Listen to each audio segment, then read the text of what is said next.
aarde. Amen. Kom ons sing saam, broeder en suster, Psalm 106 vers 8, 10 en vers 12. Psalm 106 vers 8, 10 en 12.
God die Vader, die Almagtige, die Skepper van hemel en aarde, en in Jesus Christus, sy eniggebore Seun, ons Here, wat ontvang is van die Heilige Gees, gebore uit die Maagd Maria, wat gelei het onder Pontius Pilatus, gekruisig is, gesterf het en begrawe is en neergedaal het na die hel, wat op die 3de dag opgestaan het uit die dood, opgevaar het na die hemel en sit aan die regterhand van God, die Almagtige Vader, van waar hy sal kom om die lewendes en die dooies te oordeel. Ek glo in die Heilige Gees. Ek glo aan 'n heilige, algemene Christelike kerk, die gemeenskap van die heiliges, die vergewing van sondes, die opstanding van die liggaam en 'n ewige lewe. Amen. Liefde broer en suster, ons luister nou na die wet van die Here uit Eksodus hoofstuk 20 vanaf vers 1. U het God al hierdie gebooie aangekondig. Ek is die Here jou God wat jou uit Egipte uit die plek van slawerny bevry het. Jy mag naas my geen ander gode hê nie. Jy mag nie vir jou 'n beeld of enige afbeelding maak van wat in die hemel daarbo of op die aarde hieronder of in die water onder die aarde is nie. Jy mag hulle nie vereer of dien nie, want ek, die Here jou God, is onverdeelde trou aan my. Ek reken kinders die sondes van hulle vaders toe, selfs tot in die 3de en 4de geslag van die wat my haat, maar ek betoon my liefde tot aan die 1000ste geslag van die wat my liefhet en my gebooie gehoorsaam. Jy mag die naam van die Here jou God nie misbruik nie, want die Here sal die een wat sy naam misbruik nie ongestraf laat bly nie. Sorg dat jy die Sabbatdag heilig hou. 6 dae moet jy werk en alles doen wat jy moet, maar die 7de dag is die Sabbat van die Here jou God. Dan mag jy geen werk doen nie. Nie jy of jou seun, of jou dogter, of die man of vrou wat vir jou werk, of enige dier van jou, of die vreemdeling by jou nie. Die Here het in 6 dae die hemel en alles daarin gemaak, die aarde en alles daarop, die see en alles daarin. Op die 7de dag het hy gerus. En daarom het die Here dit as gereelde rustdag geheilig. Eer jou vader en jou moeder, dan sal jy lank bly woon in die land wat die Here jou God vir jou gee.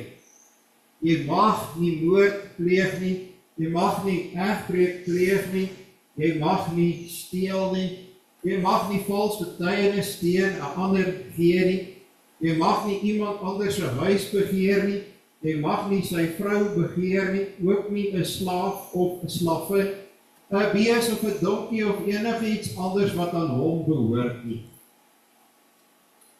Ons sing saam Psalm 38 vers 1 en 2 en daarna gaan ek vir u voor in die voorbereiding.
Vader, wat in die hemel is, U het ons almal beskerm en bewaar, dat ons vanoggend hier in hierdie erediens kan wees om saam te bid.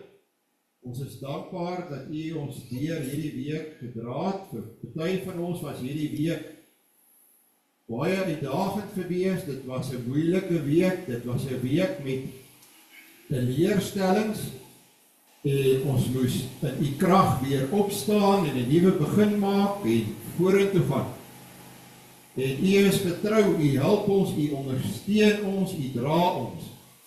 Ander het weer groot vreugde en blydskap gehad in die week en ons is dankbaar teenoor U as U dit vir ons beskik het.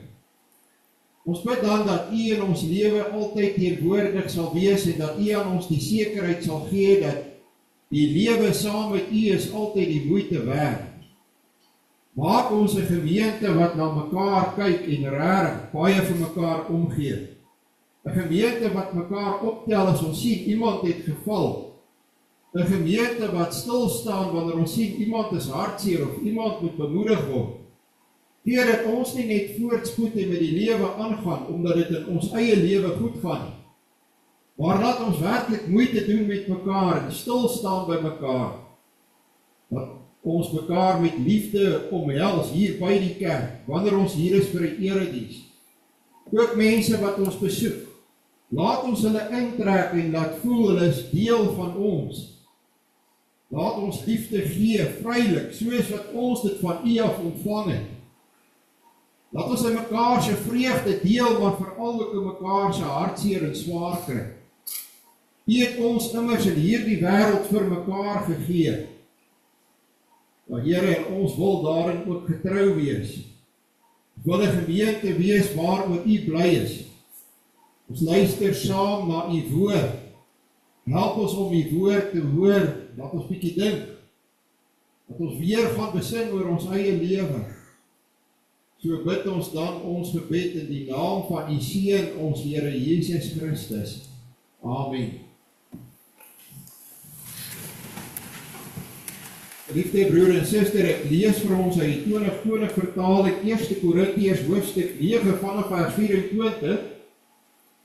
Weet julle nie dat die atlete wat in 'n stadion aan 'n wedloop deelneem, wel almal hardloop, maar dat net een die prys ontvang nie? Hardloop dan so dat julle dit ontvang. Almal wat deelneem, pas in alle opsigte dissipline toe. Hulle nogal om 'n verganklike oorwinningskrans te ontvang, maar ons 'n onverganklike. Ek hardloop daarom so dat dit nie doelloos is nie. Ek bok so dat ek nie in die lug slaan nie, maar ek dissiplineer my liggaam en maak dit diensbaar, sodat ek nie, terwyl ek vir 'n ander gepreek het, dalk self gediskwalifiseer word nie. Broers, ek wil nie dat julle moet hieroor onkundig wees. Ons voorouers was almal onder die wolk en het almal deur die see gegaan. En in verbondenheid met Moses is almal in die wolk en in die see gedoop. En almal het dieselfde geestelike kos geëet en almal het dieselfde geestelike drank gedrink. Want hulle het gedrink uit die geestelike rots wat hulle gevolg het, en die rots was Christus. Nogtans het God in die meeste van hulle nie 'n behaag gehad, want hulle liggame is in die woestyn verstrooi. Hierdie dinge het gebeur as 'n voorbeeld vir ons, sodat ons nie na bose dinge sal hinker, soos hulle ook gehinker het nie. Moenie afgodsdienaars wees, soos sommige van hulle nie. Daar staan immers geskryf, die volk het gaan sit om te eet en te drink, en opgestaan om te speel. Laat ons dan nie onsedelik optree, soos sommige van hulle onsedelik opgetree het nie. Daar het op een dag 23.000 gesterf. Laat ons nie vir Christus beproef, soos sommige van hulle hom beproef het nie. Hulle is deur slange doodgemaak. Moenie môre soos sommige van hulle gemor het nie. Hulle is deur die vernietiger uitgedelg. Dit het met daardie mense as voorbeeld gebeur en is as waarskuwing neergeskryf vir ons wat in die eindtyd verkeer. Daarom moet hy wat dink hy staan oppas dat hy nie val nie. Geen versoeking het oor julle gekom behalwe 'n menslike een nie. God is egter getrou, hy sal nie toelaat dat julle bo julle vermoë versoek word nie, maar sal saam met die versoeking ook die uitkoms gee, sodat julle dit kan verduur. Daarom, my geliefdes, vlug weg van die afgodediens. Ek praat soos met verstandige mense, oordeel self oor wat ek sê. Die beker van danksegging waarvoor ons die dankgebed uitspreek, is dit nie deelname aan die bloed van Christus nie. Die brood wat ons breek, is dit nie deelname aan die liggaam van Christus nie. Omdat dit een brood is ons almal een liggaam, want ons het almal deel aan die een brood. Kyk na die volk Israel. Diegene wat van die offers eet, dan nie deel aan die altaar nie. Wat bedoel ek hiermee? Dat 'n afgodsoffer tog iets is, of dat 'n afgod iets is? Nee, maar wat hulle offer hulle aan demone, nie aan God nie. En ek wil nie hê dat julle aan demone deel moet hê nie. Julle kan nie die beker van die Here drink en die beker van demone nie. Julle kan nie deel hê aan die tafel van die Here en aan die tafel van demone nie. Of is ons besig om die Here jaloers te maak? Is ons dan sterker as hy? Goed broer en suster, ons staan stil by die nagmaal vanoggend en Sondag 28. Hoe word jy in die heilige nagmaal daarop gewys en daarvan verseker dat jy aan die enige offerande van Christus, aan die kruis en aan al sy weldade deel het? Lank nie. Want dit is eintlik 'n sit, dit is eintlik 'n stelling wat gemaak word. Daar word eintlik gesê dat die nagmaal het iets te doen met die offer van Christus aan die kruis vir ons en dat ons daarin deel het. Dis hoekom my vraag so lank is. As jy so 'n lang vraag sien, maak hom eers 'n stelling. Christus het my en alle gelowiges beveel om tot sy gedagtenis van hierdie gebreekte brood te eet en van hierdie beker te drink. Daarby het hy beloof ten eerste dat sy liggaam so seker vir my aan die kruis geoffer en gebreek en sy bloed vir my gestort is as wat ek met my eie oë sien, dat die brood van die Here vir my gebreek en die beker aan my gegee word. Ten tweede, dat hy self my siel met sy gekruisigde liggaam en gestorte bloed net so seker vir die ewige lewe voed en verkoop, as wat ek die brood en die beker van die Here as ontwyfelbare tekens van Christus se liggaam en bloed uit die hand van die bedienaar ontvang en met die mond geniet. Ons gaan daardie teks gebruik dan vir beide die preke, broer en suster. Nou, jy sal onthou dat net voor ons gekom het nou by Sondag 28 het ons eintlik die doop gehad. En ons moet eintlik, as ons nou bietjie wil verder gaan, die doop en die nagmaal moet ek dalk sê terwille van die kinders, is die twee sakramente wat die Here vir ons gegee het. Nou as jy nou gaan kyk in die Heidelbergse Katekismes, dan sien jy dat daai twee se vraag is identies. Hulle loop dieselfde pad, dis dieselfde patroon. Ten opsigte van die doop is byvoorbeeld gevra, hoe word jy in die heilige doop daarop gewys? Dis Sondag 26 en daarvan verseker. En in Sondag 28 het handel oor die nagmaal word gevra, hoe word jy in die heilige nagmaal daarop gewys en daarvan verseker? Sien jy dit? Dieselfde. En elke keer in die tweede deel van die vraag word gewys op die offer van Jesus Christus. Dan elke keer word gesê dat die enige offer van Christus aan die kruis jou ten goede kom. Die bewoording verskil so bietjie in 28, maar dit gaan in beide die doop en die nagmaal oor God. Onthou die preek wat ek gesê het, dat as dit gaan oor God en die sakramente, dan beteken dit ons het die sakramente nog reg. As ons die sakramente oor onsself laat begin gaan, is ons verkeerd. Die sakramente gebruik ons tot eer van God. Moenie die sakramente op enige manier van God losmaak nie. Nou kan ek nog wys op nog ooreenkomste. Daar word ook gevra, wat beteken dit om met die bloed en die gees van Christus gewas te wees ten opsigte van die doop? En dan is dieselfde vraag maar weer daar ook met die nagmaal, wat beteken dit om die gekruisigde liggaam van Christus te eet en sy bloed wat vergiet is te drink? Wat beteken dit? Wat beteken, wat is die waarde daarvan vir jou? Nou hierdie ronde toegegee, het ek nie gekonsentreer op wat is die waarde van die sakramente vir jou nie. Ek het meer die klem op God laat val, want mense dink die sakramente het vir hulle waarde en betekenis oor die algemeen. Maar die probleem is dalk dat jy spesifiek baie min van jouself dink, want jy is verskriklik depressief. Jy dink, dit is vir ander mense. God gee vir ander mense om, maar hy gee nie soveel vir jou om, soos wat hy vir ander mense omgee. Wanneer jy die sakramente ontvang, dan beteken dit tog dat hy gee ook vir jou om. So, al is jy 'n dooplidmaat wat sukkel met depressie, jy is 'n dooplidmaat, jy is gedoop. God het dus gesê, jy is myne, hy gee ook vir jou om. Dis nie reg dat jy so min van jouself dink. En as jy nagmaal mag gebruik, dan wanneer jy twyfel of God vir jou omgee, broer en suster, dan is dit ons eintlik jy wat twyfel, en nie God wat nie vir jou omgee nie. Maar kyk 'n bietjie, jy was aan die tafel, jy het nagmaal gebruik. Beteken hy sien jou raak, hy weet wat in jou lewe gebeur. Moenie so in die donker dieptes van jou eie siel probeer afdaal nie. Kyk 'n bietjie van daar af uit en sien God raak wat in die sakramente vir jou probeer sê, ek is hier vir jou. Ek is die een wat jou sal dra, wat jou deur alles sal help. So ons belydenis, broer en suster, sê, uit die aard van die saak is hierdie vraag van die doop en van die nagmaal so baie dieselfde is. Dan sê dit ook, daar is 'n verband tussen die doop en die nagmaal.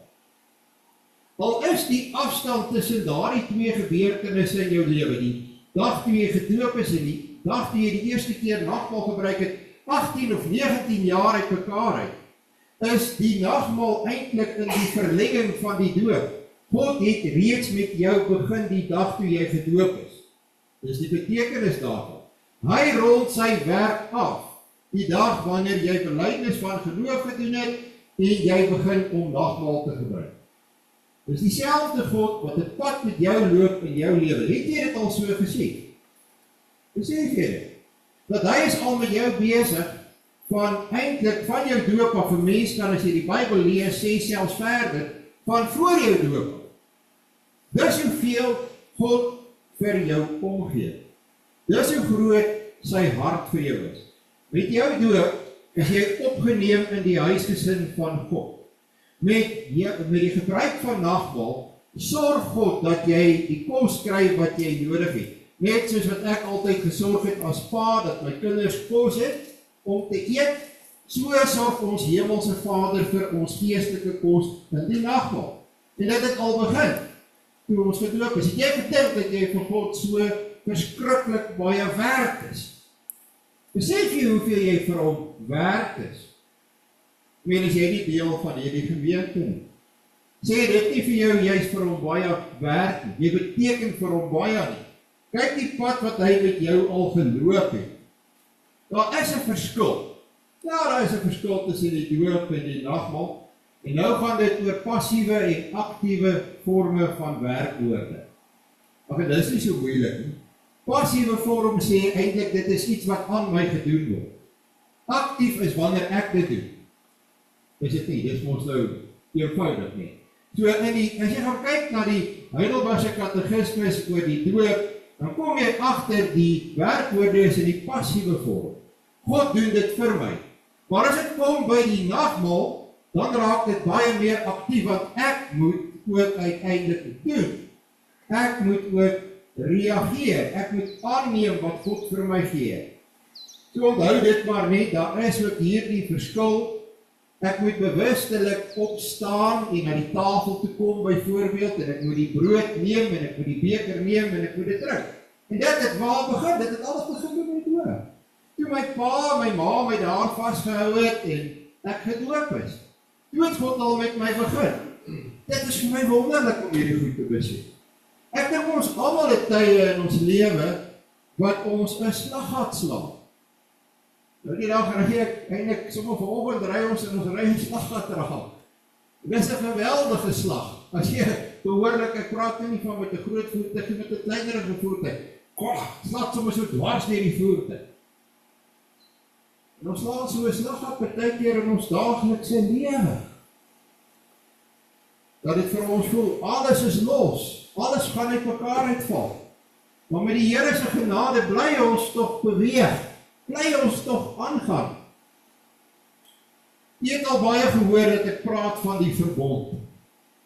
Weet jy wat is die woord verbond eintlik? Dis die woord verhouding. En jy lees baie van die verbond in die Bybel, veral in die Ou Testament.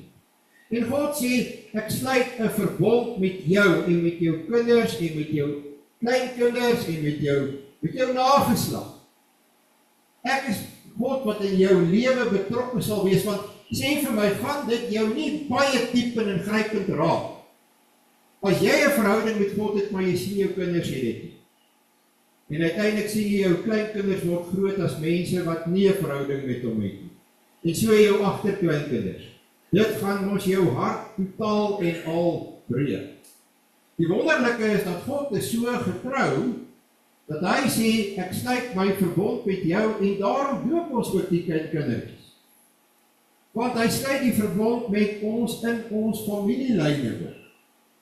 En ek het dit vir julle verlede week gewys, daar's 2 lyne in die Bybel, in die Ou Testament veral.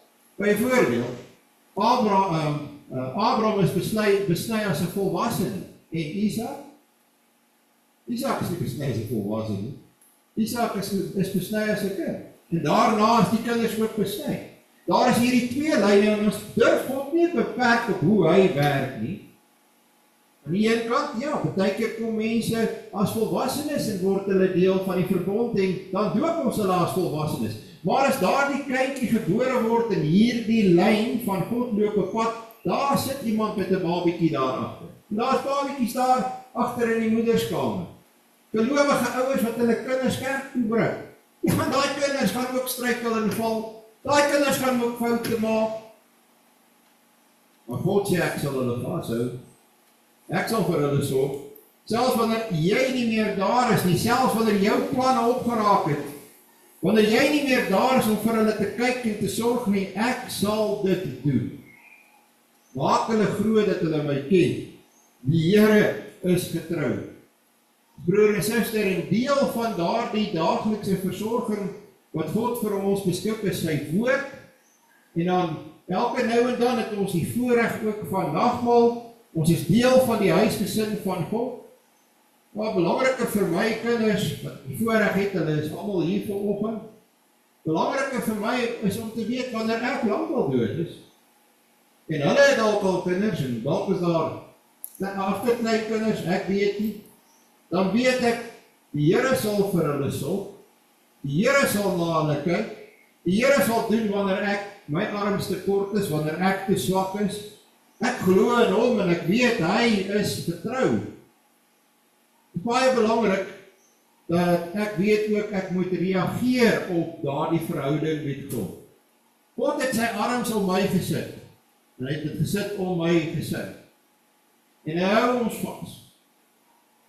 En een of ander tyd, dan moet hulle, soos wat ek gemaak het, sê, Here, dit is so ek weet, U hou my vas, daarom wil ek U ook vashou. Ek sit ook my arms om U, ek wil U ook aanneem as my God, my Vader, die Seun en die Heilige Gees.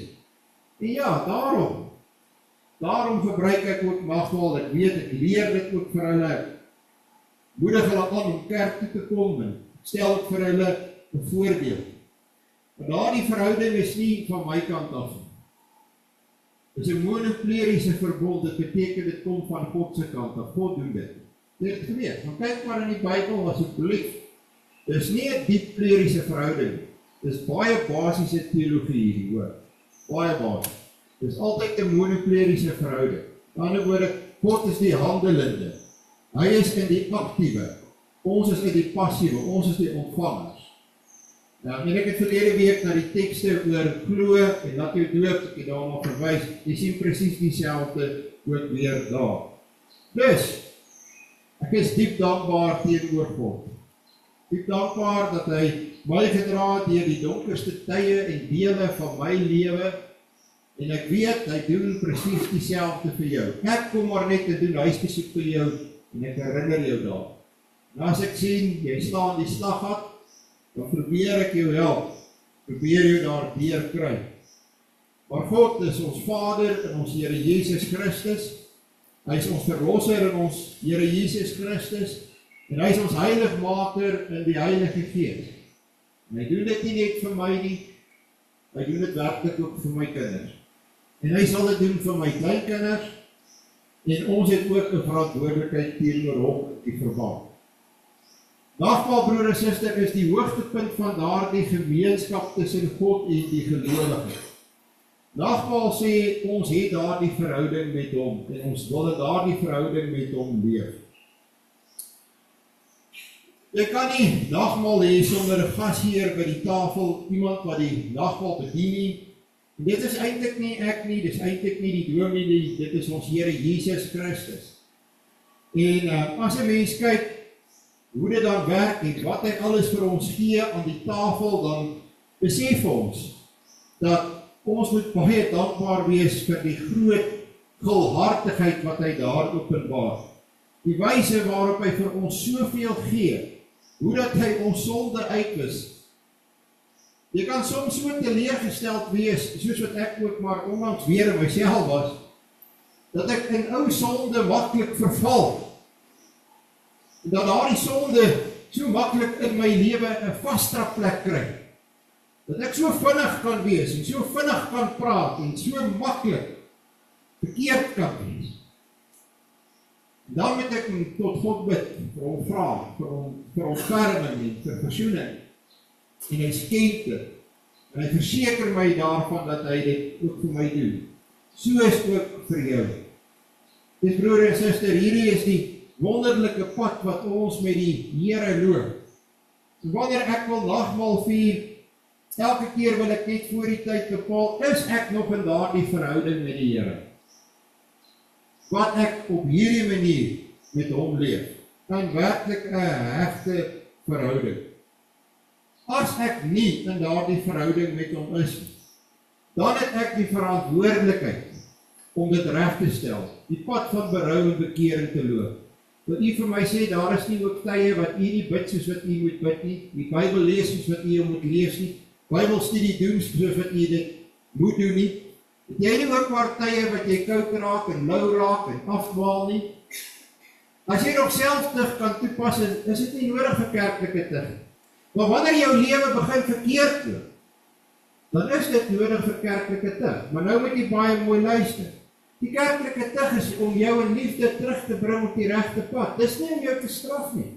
God alleen straf. Ons as mense kan nie straf nie, die kerk kan nie straf nie, God bring in liefde terug. Maar die kerkraad kan ook nie dat jy vir jare in en jare uit oor dieselfde dinge onderrig bly nie. Wat sê dit wanneer dit so is? Dit sê jy besef nie wat is die erns daarvan nie. Jy besef nie dat hier is 'n ernstige onderbreking in jou verhouding met hom nie. Want wat is die eerste ding wat gebeur as jy onder tug kom? Weet julle kinders? Nou wat gebeur is, jy word van die nagmaal afgehou. Want ek het net nou vir julle mooi beskryf hoe mooi is die verhouding met God, die nagmaal is deel daarvan. Maar as daar iets in jou lewe skeef loop of skeef is en skeef bly, dan kom die kerkraad na jou toe en hulle sê nee, jy moet liewer nie nou nagmaal gebruik nie, stel dit reg en kom dan weer. Besef jy dat daardeur sê hulle vir jou broer, suster en alle liefde, hier is 'n groot probleem in jou lewe. Sien jy dit raak? Doen iets daar. Hoe kan ons jou help? Dit is die goeie geneesheer, ons Here Jesus Christus, wat besig is om genesende middels aan te wend. Om te sê, kom ek maak jou gesond. Dan wil ek vir jou 'n ander ding sê. Luister baie mooi. Al sukkel iemand hoe met watter sonde. As daardie persoon stryd teen daardie sonde, as daardie persoon werklik ten bloede toe weerstand bied teen daardie sonde, hoe kan ons daardie mens onder tug plaas? Ons kan nie, want daai mens het reeds gedraai. Daai mens is reeds besig om terug te kom op die regte pad. Onthou mooi wat ek gesê het, ons straf nie, ons kan nie straf nie. As daai mens stryd teen daardie spesifieke sonde, en daar is geen ontstigting in die gemeente nie, maar broer en suster, dan moet ons daardie persoon eerder in liefde bly ondersteun in die draai wat hy of sy reeds gemaak het.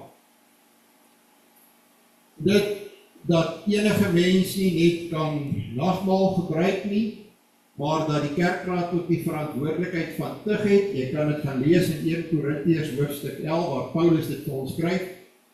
En dan sal mense verkeerdelik sê, ja, maar dit is Paulus wat dit geskryf het. Jy is verkeerd, die Here Jesus het presies dit gesê in Matteus 18. Dis eintlik waar Paulus dit gekry het. Dis deel van omgee. Want wat sê 1 Korintiërs 13? Ons moet streef na die hoogste van alle gawes, en daardie gawe is die gawe van die liefde. Wanneer ons met tug handel, dan probeer ons in die liefde iemand terug te bring in 'n warm, liefdevolle verhouding met God. Dit is die doel, dis waarmee ons besig is. Dus broer en suster, wanneer jy swak is, juist dan het 'n mens se geloof, voeding en versterking nodig.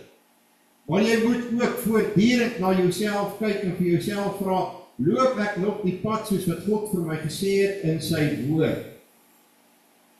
Die Here maak vir ons ruim voorsiening aan die tafel. Hy is nie iemand wat jou snoep nie, hy is nie iemand wat jou op 'n dieet sit nie. Hy sê vir jou, al is dit 'n klein stukkie brood en al is dit 'n klein slukkie wyn, jy kan verseker weet, dit maak nie saak wat die sonde was nie. Maak nie saak wat die sonde was nie. Ek vergewe daai sonde. Moet jy as mens self nie daarin vashou nie, en ek hoop nie, u as medegelowiges, gryp vas aan die sonde van die wedergelowiges en onthou dit soos olifante. Ek hoop u kan dit ook laat gaan. Hoort mekaar nie daaroor te verwyd of mekaar se lese voortdurend daarin te vryf nie. Immers, broer en suster, die liggaam van ons Here Jesus Christus is gebreek tot volkome versoening van al ons sondes en sy bloed is vergiet. Ook weer tot volkome versoening van al ons sondes. Ons word eintlik deur daardie brood en wyn deel word van ons liggame, been van sy gebeente, vlees van sy vlees. Daai been van sy gebeente laat my dink aan die Bybelstudie stuk oor wat die waarde van die woord been in Hebreëus is. Been beteken jou totale wese, jou struktuur, jou diepste. Dit tref my altyd. Gaan doen 'n bietjie woord eksegees van die Hebreëse woord been. Been van sy gebeente, vlees van sy vlees. Broer en suster, ja. Het jy gesien wat skryf Paulus in die gedeelte wat ons saam gelees het uit 1 Korintiërs hoofstuk 10? Hy sê, daardie geskiedenis haal hy aan as 'n waarskuwing en as 'n voorbeeld vir jou en vir my. Het jy gesien hoeveel keer gebruik hy die woord almal in die voorbeeld wat hy bespreek van die volk Israel wat op pad was deur die woestyn? Hy sê, hulle almal was onder die wolk, almal het deur die see gegaan, almal is in Moses gedoop, almal het dieselfde geestelike spys geëet, almal het dieselfde geestelike drank gedrink, almal het oorvloedige bewyse van God se liefde en versorging gehad. En almal het in die woestyn gesterf. Die hele behalwe Joshua en Caleb. Almal. Behalwe twee. Wat was die verskil? Daardie twee het gegee. Daardie twee het gesê, God sorg vir ons. God dra ons. God beskerm ons. Met God kan ons. Toe hulle by die beloofde land gekom het. Selfs nadat hulle die reuse Enakiete gesien het, het hulle gesê, maar met God kan ons. En dan kom die skrywer Moses in Numeri 14 vers 21 en hy sê, by monde van Moses sê die Here, maar so waar as ek leef en die hele aarde van die Here se heerlikheid vol sal word, al die manne wat my heerlikheid en my tekens gesien het, wat ek in Egipte en in die woestyn gedoen het en my nou al 10 maal versoek het en na my stem nie geluister het nie, hulle sal die land nie sien wat ek aan hulle vaders met 'n eed beloof het nie. Ja, almal wat my verag het sal dit nie sien nie. Jy word groot in die kerk, jy's deel van almal. Maak seker dat jy werklike gelowige is. Jy sal nie die beloofde erfenis wat God vir ons wil gee, beerf as jy dit nie in die geloof ontvang nie. Om net gedoop te wees, broer en suster, dis teken en seël. Om net nagmaal te gebruik, dis teken en seël. Geloof tot redding. Dink aan die voorbeeld van Joshua en Caleb. God is vrygewig. God is goed.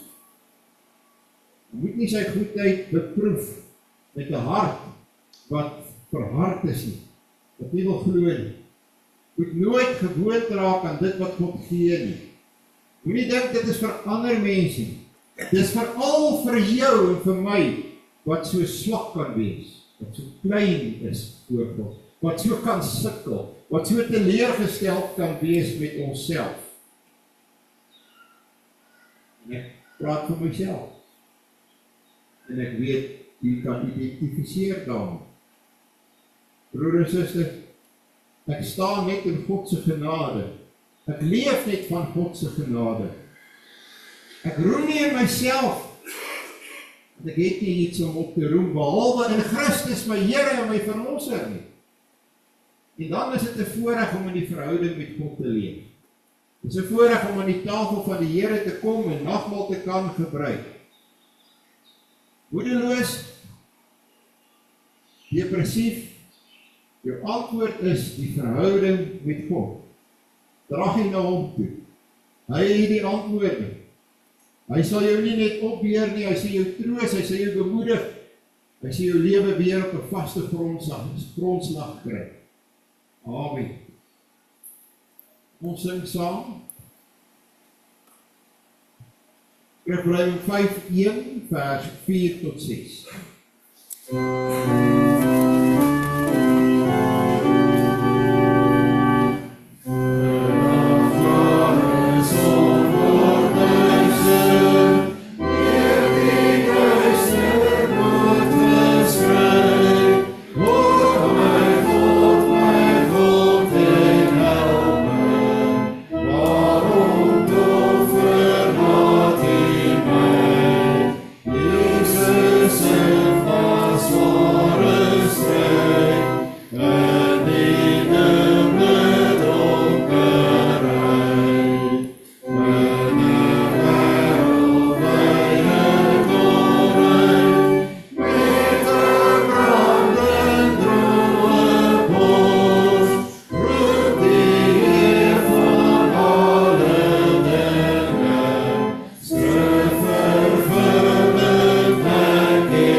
Kruis, sover as wat ons weet, waarskynlik uit 2 dele bestaan en in die algemeen aanvaar ons, daar was 'n vertikale paal, 'n stauros en 'n horisontale paal. Die kruis het vir ons betekenis want dit is die kruis van Christus. Kom ons gebruik hierdie simbool van die kruis as simbolies van verhouding. Die vertikale paal van die verhouding wat ons met God het. Die horisontale paal van ons verhouding met die mens om ons.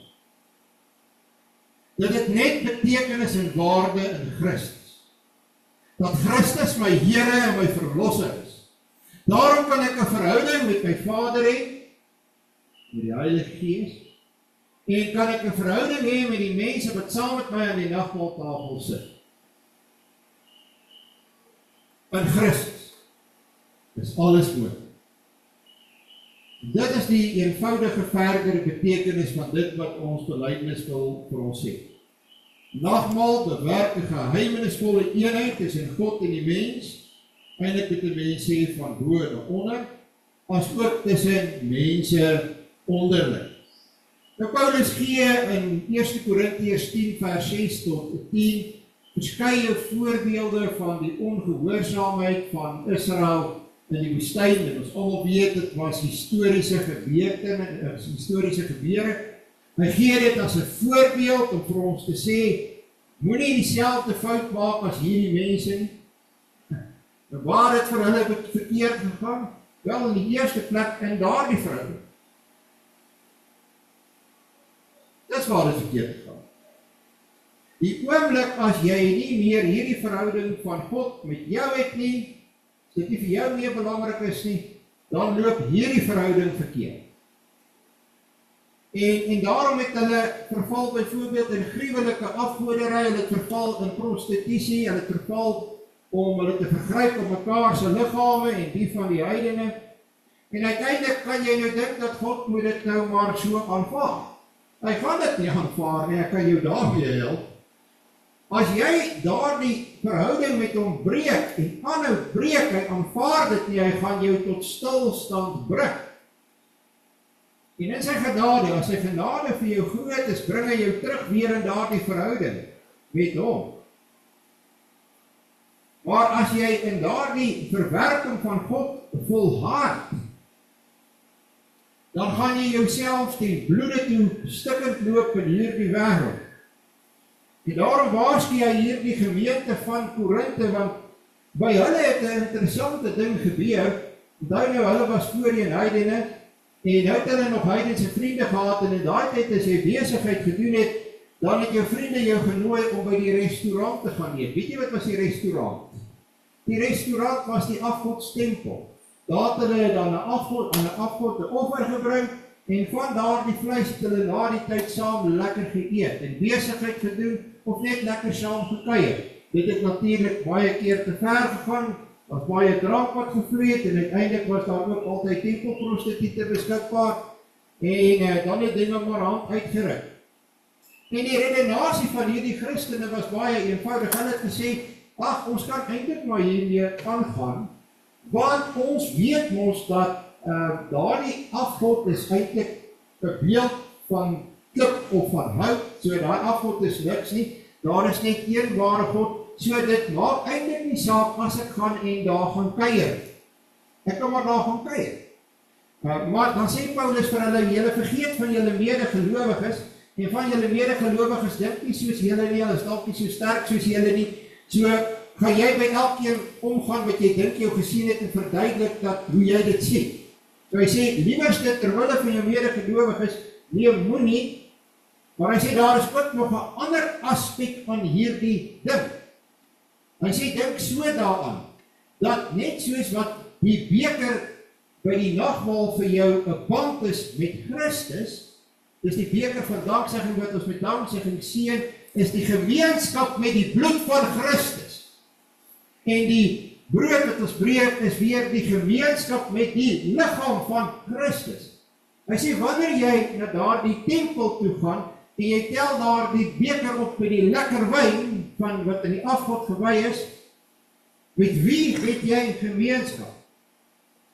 Met 'n dooie beeld. En as jy daar die lekker vleis eet, wat geoffer is en gewy is aan die afgod, met wie het jy gemeenskap?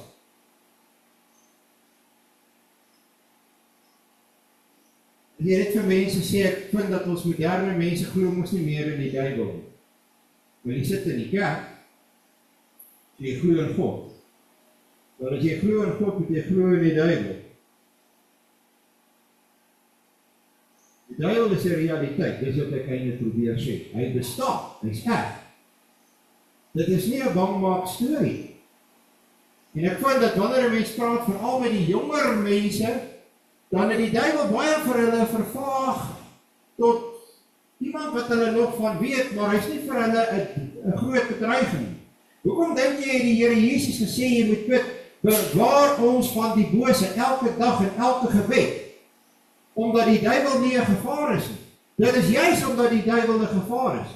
En nou kom Paulus en hy sê, wanneer jy van daardie lekker wyn in die afgods op 'n tempel drink en van daardie lekker vleis in die afgods tempel eet, hy sê, soos wat daar gemeenskap tussen jou en Christus kom, maak jy jouself oop vir die duiwel. Maak jy jouself oop vir die duiwel. So jy moet nie daar wees. Die duiwel is 'n gevaar vir jou as 'n gelowige. Die duiwel is 'n besliste realiteit. So jy kan dink, ek hou van hierdie lekker rebelse lewe van my, ek sien mense maak so. Al julle kinders wat nog op skool is.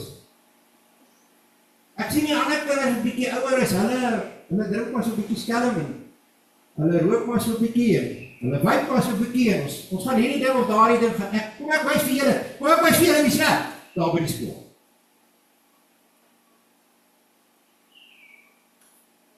Wat sê jy?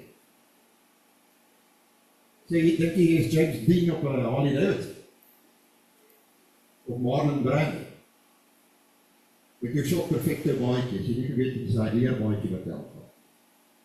Jy is nie. is besig om 'n baie gevaarlike pad te vat. 'n Pad wat vir jou 14 baie sleg verder kan verloop van daai punt. Jy begin die pad van die wêreld te vat. Jy sê ek is 'n rebel. Ek is nie 'n Christen nie, ek is 'n rebel. En rebellie, en opstand, en anargie, en chaos, wie is die baas en die meester en die koning daarvan? Die duivel. Hy is besig met duivelswerk. Hy vat sy pad. Hy kies vir hom. Uiteindelik word dit sterker en groter en magtiger in jou lewe. So die eerste ding wat jy moet doen in jou lewe is jy moet dit breek. As jy nie op my pad begin gaan het jy moenie.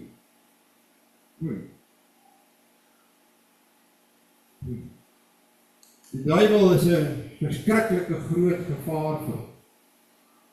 Jy kan nie gemeenskap met God wil beoefen hier aan sy tafel, wanneer daar nagmaal gebruik word, maar aan die ander kant, wil jy op 'n wêreldse manier hierdie pad van rebellie loop. Ek ry self motorfiets. Ek ry ook met 'n swart leerbaadjie. Ek sien myself glad nie as 'n rebel. Inteendeel, ek probeer by die reëls. Ek hou net van motorfiets. Dis al. Ek probeer nie doen wat die Hells Angels doen. Want ek identifiseer glad nie daar. Ek wil nie daai kant. Ek kies daar teen. Ek kies vir die teenoorgestel. Wat is jy mee besig? Wat nog so jonk is, maar hierdie dinge wil doen. Wat dit gebeur by ons skool? Nee, by hoërskool Hilbert. Ons kinders oorweeg hierdie roete bly. Maak seker dat die gemeenskap wat jy beoefen is daardie verhouding met God en bly in daardie verhouding met hom. Die Here sê deur Paulus vir ons, hy het nie daarvan gehou dat Israel in opstand teen hom gekom het, teen hom gemurmureer het, teen hom murmureer beteken kla, elke dag. Die Here het nie daarvan gehou nie en hy het 'n einde aan hulle gemaak. En die Here het dit nie verdien nie, want hy het elke dag vir hulle manna gegee. Hulle moes elke dag moes jy opstaan as jy pa is en vrou is, en jy moes die manna gaan bymekaar maak, en dan het die vrouens dit gevat, en hulle het 'n tipe van 'n brood gepak, en hulle het dit geëet. En jy moes, die mans het sekerlik maar die kwartels gevang, en doodgemaak, en geslag, dat daar vleis was om te eet. En hulle moes elke dag uit die rots water gaan skep. En daardie rots, sê Paulus, is Christus wat met julle saamgegaan het en vir julle gesorg het. Dit was Christus wat vir julle gesorg het. Hy sê, so daardie mense het geëet van God se goedheid, gedrink van God se goedheid, geleef van God se goedheid. Elke dag. En hulle liggame het in die woestyn gestrooi geword. Hoekom? Want dit was vir hulle alledaags. Môreoggend sal daar manna wees. Môreoggend sal daar kwartels wees. Daar sal altyd water uit daai rots uitkom. Dit sal so wees. Sorg vir dit, dat dit vir jou alledaags gewoon word. Dit is baie spesiaal. Hou daaraan vas. Bly binne daardie verhouding met God. Ek hou nie van daai een. Ek wil nie saam met daai man in die kerk wees. Ek wil hom nie eens sien. Sal mense dit baie keer vir my sê. Ek gaan sommer loop. Weet jy wat daarin gedoen het? Weet jy wie sy is? Doen nie jy moet weet. Ek weet. Ek weet. Ek weet presies. Ek weet meer as jy. Maar ek weet. Glo my nie. Maar wat van die kruis? Wat van die kruis? So jy wil vir my sê, ja, ons het 'n verhouding met God, wat God van sy kant af met ons aangaan, en as ek hier aan die tafel kom sit, dan sit ek my oogklappe op, En dit is net hierdie innerlike ding wat hier binne in my gebeur, hierdie verhouding tussen my en God, en dit maak nie saak wie langs my sit nie, aan weerskante van my. Maar ons almal kry deel van 'n stukkie van dieselfde broodjie, en ons drink almal uit dieselfde beker uit. Wil jy vir my sê, dit raak jou glad nie wie langs jou sit nie? Dat dit jou medegelowige is wat in dieselfde huis bly as jy. En daardie huis is die huis van ons hemelse Vader, ons is een huis. Dit moet jou raak. Dit moet vir jou belangrik wees om te sê, ek het al ook in my lewe geval. Ek het al ook foute in my lewe gemaak. Ek is ook nie volmaak nie. Ek kom eintlik juist nagmaal toe, omdat ek so onvolmaak is. Maar ek weet my krag is in God. My broer en suster, jy wat sukkel en swaar kry, ek wil net vir jou sê, ek is hier vir jou. Ek gaan jou nie verwerk nie. Ek gaan nie my rug op jou draai nie. Ek gaan die pad met jou loop. Ek gaan jou bystaan, ek gaan jou ondersteun. En dit uiteindelik, broer en suster, durf ons nie vergeet nie. Dis die kruis wat ons hier by mekaar gebring het. Dis die kruis wat ons hier by mekaar hou. Die Heilige Gees gebruik hier die kruis-evangelie om ons te red. Ja, ek stem nie met almal saam nie. Dis nie dat ek baie keer nie ook met iemand 'n verskil van mening het nie. Maar dit bly my broer, dit bly my suster. In Christus vind ons mekaar en met ons die verhouding met dieselfde God. Dis waaroor dit in nagmaal gaan. Ons het die verhouding met God en ons het die verhouding met mekaar. Amen. Nou broer en suster, dit is soos wat ek gesê het, nie op die liturgie nie. André, ek wil vra jy moet gou vir ons na vore kom. Terwyl hy kom, Chris, kan jy vir ons opstaan asseblief? Ek het nagelaat om vir Chris te vra hoe lank hy ouderling was, maar dit was lank. En dit was die eerste keer dat Chris 'n ouderling was in sy lewe, en die Here het vir hom wonderlike gawes gegee, waarmee hy baie mooi diensbaar in ons gemeente was, en hy moes altyd ver ry om sy werk te doen, maar hy was getrou daarin. En Chris, ons gee vir jou eervolle ontslag, ons wil ook vir Christie en vir die kinders baie dankie sê, dat jy kon gedien het, en so getrou gedien het in ons gemeente. Broers en susters, ek hou aan u die formulier voor vir die bevestiging van broer André.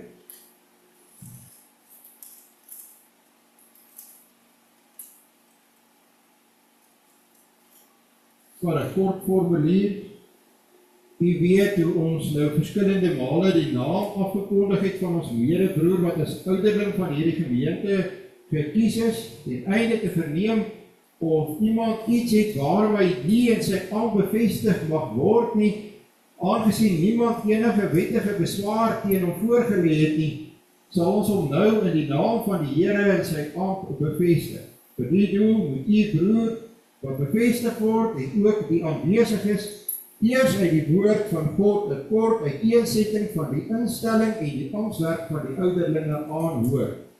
'n Ouderling is iemand wat die diens van die regering in die gemeente van Christus beoefen. Ouderlinge en opsieners het deurgangs in die apostoliese kerk die gemeente met die woord geregeer en versorg, volgens die gawes wat die Heilige Gees gegee het. Ons glo dat Christus mense tot besondere dienste in sy kerk roep, om die gelowiges vir hulle dienswerk tot opbouing van die liggaam van Christus toe te rus. Daarom rus Christus hulle ook toe met die gawes wat hulle nodig het. As ouderling geliefde broer word u geroep om die gemeente te regeer en te versorg. Hierdie diens word nie net aan 1 of 2 toe vertrou nie, maar aan al die ouderlinge saam, wat onder leiding van en saam met die bedienaar van die woord die kerkraad vorm. Om hierdie diens behoorlik te kan uitoefen is dit nodig dat die ouderlinge die woord van God deeglik ondersoek en hulle in die rykdom van die evangelie verdiep. Die opdrag as ouderling is dus die volgende. U moet toesien dat alles in die kerk behoorlik volgens goeie orde plaasvind, dat die woord en die sakramente gereeld en suiwer bedien word, en dat die sakramente heilig gehou word. U moet daarop let dat die bedienaar van die woord, die ouderlinge en die diakens, getrou en deeglik hulle goddelike opdragte uitvoer, en u moet die bedienaar van die woord met goeie raad bystaan. 2. U moet sorgvuldig let op die leer en die lewe van elke lidmaat, en alle Christene met raad en troos ondersteun. Teen die lidmate wat hulle nie bekeer nie en in hulle sondes voortlewe, moet met die kerklike vermaning en tug opgetree word. En die wat berou het moet weer in die gemeenskap van die kerk ontvang word. 3. U moet veral oor die leer en wandel van bedienaars van die woord toesig hou, sodat alles tot opbou van die kerk mag strek en geen vreemde leer voorgedra word nie. 4. U moet ook die afvalliges en heidene tot bekering en geloof in Jesus Christus roep, want so vervader Christus sy kerk. U het gehoor wat die opdrag is, ons vra u nou om opreg op die volgende vrae te antwoord. Is u in die hart daarvan oortuig dat u wettig deur die gemeente van God en daarom deur God self tot hierdie heilige diens geroep is? Glo u dat die Heilige Skrif die woord van God is en dat dit die volmaakte leer van die saligheid bevat en verwerp u alle leringe wat daarmee in stryd is? Beloof u om die goddelike opdrag getrou en met ywer ooreenkomstig hierdie leer uit te voer en volgens hierdie leer te lewe? En beloof u om u aan die kerklike vermaning en tug te onderwerp, as u miskien in leer of lewe sou afwyk? Door André Pretorius, wat is hier op jou antwoord? Dankie André. Mag die alvermoënde God en Vader u sy genade skenk, om in hierdie diens getrou en vrugbaar werksaam te wees. Wees dan ouderling, ywerig in die regering van die gemeente, wees soos 'n wagter oor die huis van God, vermaan en vertroos elkeen na sy behoefte, gee daarop ag dat die leer suiwer gehou word en dat die gemeente vroom lewe.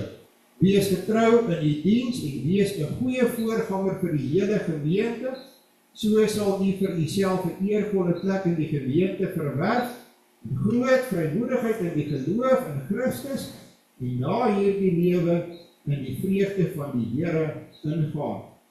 En u geliefde gemeente, ontvang hierdie man as dienaar van God, stel die gewillig onder hulle toesig en regering, want hulle waak oor die lewe en sal eendag daarvan rekenskap moet gee.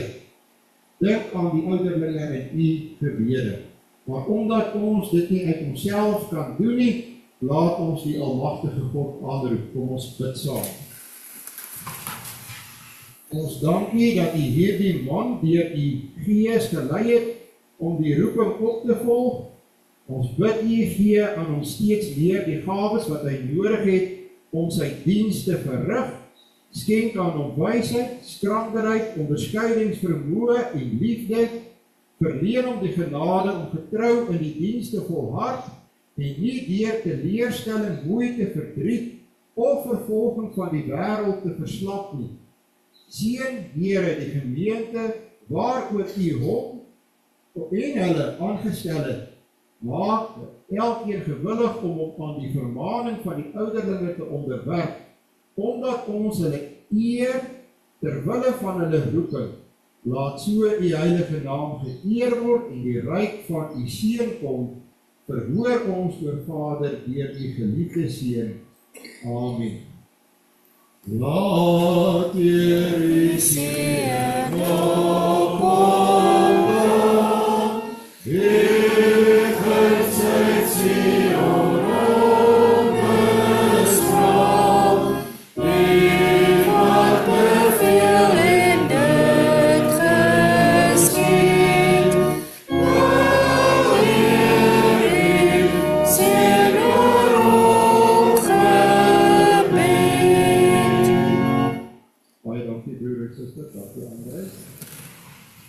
Daar is nou geleentheid vir die diens van barmhartigheid.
Ons sluit af, broer en suster.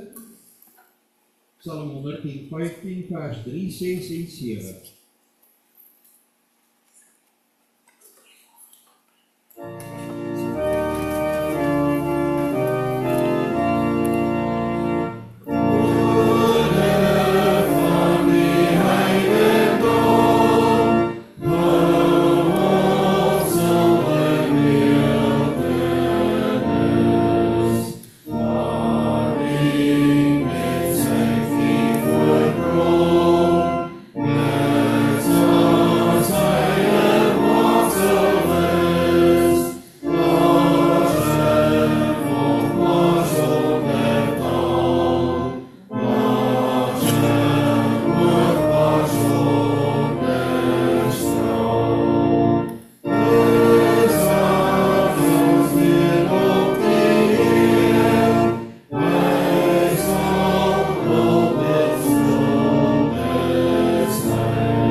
Die Here sal jou seën en jou behoed.